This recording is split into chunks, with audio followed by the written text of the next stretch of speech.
Look, Uncle, you're supposed to be my friend. Now put your legal mind to work and tell me how to get my job back. Oh, this is really funny, Higgy. You spank Snooks into promising to tell the truth, then she crosses you up and tells it at the wrong time. Yeah, you just can't trust that kid. Oh, the messes she gets me into. Sometimes I feel like quietly dropping her off a bridge. Higgy, don't even talk that way. You couldn't do a thing like that. I know I couldn't. There isn't a bridge around here for miles. You know, Higgy, sometimes you're a pretty preoccupied fellow. How do you know Snooks wasn't telling the truth about signing her report card in the first place? Maybe you told her to without realizing it. But I wouldn't be that absent-minded. Oh, are you kidding? I'll never forget the time Vera left you to take care of all the kids and also prepare dinner. They got you so nervous you didn't know what you were doing. I don't remember that. Well, I do. When I came in, the roast beef was in the bookcase. And you were in the kitchen basting the latest Book of the Month Club selection. Hey, wait a minute. Your mentioning dinner brings something back. Yeah? Yesterday, when I was busy planning the dinner for the Weemishes, Snooks did ask me for something. And I think I told her to do it herself. Good heavens, the kid wasn't lying. And this whole mess is of my own making. Now I'll never get out of it.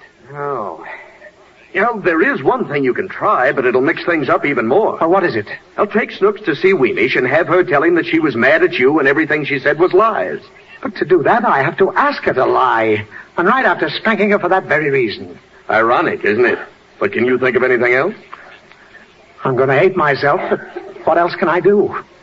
See you later, Kunk.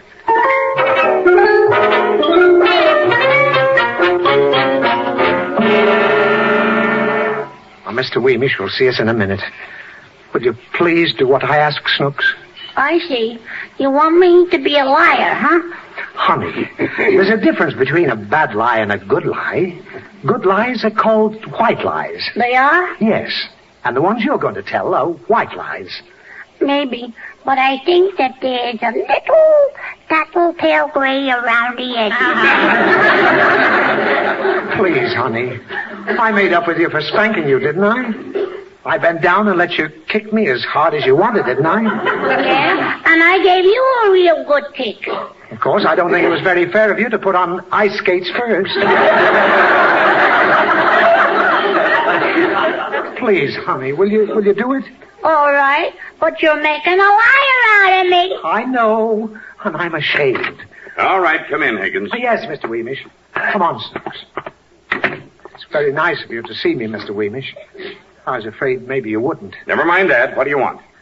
Well, Snooks can explain. Go ahead, Snooks. Well, Daddy spanked me, and I wanted to get even with him.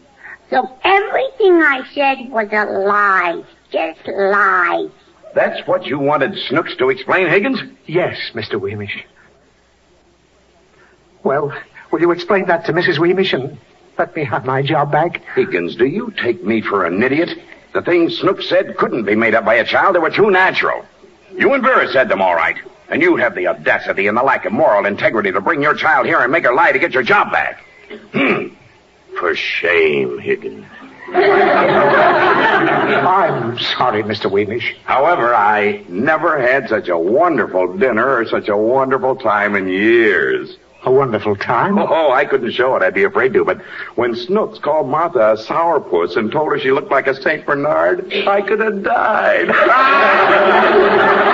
I've been wanting to call her a St. Bernard for years. Oh, Higgins, I love you. What about my job? Oh, take a week off. By the time you get back, Martha will have forgotten all about it. And Snooks. Yes, Mr. Weemish. I like you. You little monster. And I like you, you old walrus. See, Daddy, it always pays to tell the truth. Yes, Snooks, and I promise I'll never lie again. Yeah.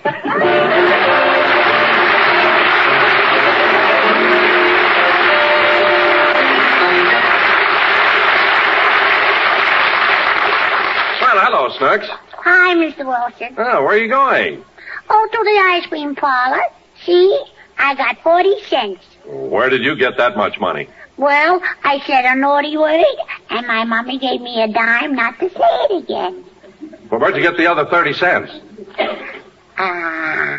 I lost my place. Here it is. I got it. I learned 3 new words. Well, even though you got lost, it still sounds like a profitable business. Yeah, and you got some naughty words for me? I'll split with you.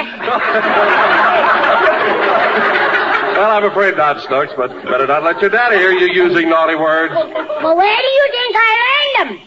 You can hear him when he gets mad. Never mind, Snooks.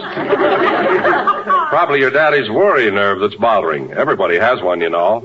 And when hurry and worry starts it acting up, it immediately starts your stomach pumping acid.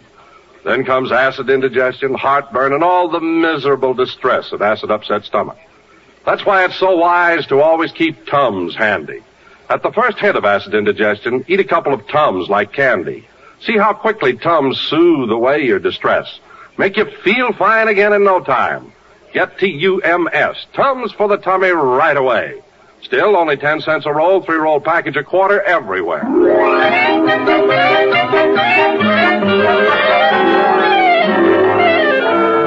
Now, here's Snooks again. Well, Snooks, things turned out pretty lucky after all. But I certainly learned my lesson. Next time, I'll think twice before I disbelieve you.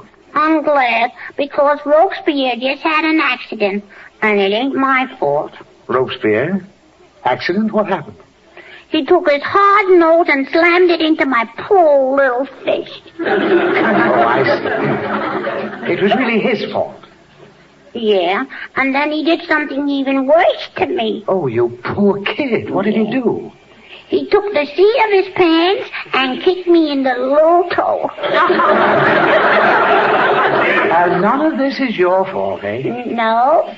Oh, good night, Nellie. Good night, Sam. And good night, everybody.